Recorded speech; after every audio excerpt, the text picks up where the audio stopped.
Umabot sa 205 na kataong may kasong kinakaharap ang naaresto ng mga kapulisan sa Police Regional Office 6 sa ilalim ng pamumuno ni Police Brigadier General Jack L. Wangki, RD Pro 6 sa isinagawang 203 manhunt operation sa buong rehiyon ng Western Visayas nitong buwan ng Mayo taong kasalukuyan. Ayon sa report ng Pro 6, kabilang sa mga naaresto ay ang 36 na most wanted persons, 4 sa regional level, 4 sa provincial level at 28 sa municipal level. Ang natitirang 169 na nadakip ay kabilang sa other wanted persons. Ipinahayag ni Police Brigadier General Jack L. Wangki ang kanyang papuri sa mga operasyong isinagawa. Aniya, ang mga tagumpay na ito ay bunga ng mas pinatibay na pagtutulungan ng pulisya, komunidad at iba pang ahensya ng gobyerno. Dagdag pa niya, magpapatuloy ang walang humpay na paghahanap sa mga natitirang wanted persons sa rehiyon upang mapanatili ang kaayusan at kapayapaan. Nanguna ang Iloilo Police Provincial Office sa pinakamaraming na arestong most wanted persons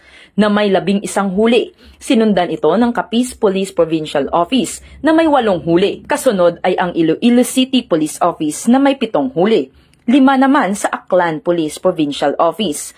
4 rin ang nahuli ng Antique Police Provincial Office at 1 sa Guimaras Police Provincial Office.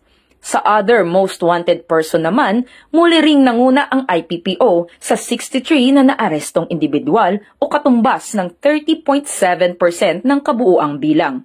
Sumunod ang Antique PPO na may 34 na nahuli, ICPO na may 27 nahuli, 21 na nahuli naman sa Aklan PPO. Sa Capiz PPO ay may 12 na nahuli at ang Guimaras PPO at RMFB6 ay may tig-6 na nahuli at ang CIDG Regional Field Unit 6 ay may 2 nahuli. Isang patunay ang mga tagumpay na ito na epektibo at determinado ang Pro 6 sa pagsigurong ligtas at mapayapa ang buong rehiyon ng Western Visayas. Dahil sa bagong Pilipinas ang gusto ng pulis, ligtas ka. Mula rito sa Police Regional Office 6, ako ang inyong PNN Correspondent Patrolwoman Justin May Halyores, alagad ng batas, tagataguyod ng Balitang Pulis.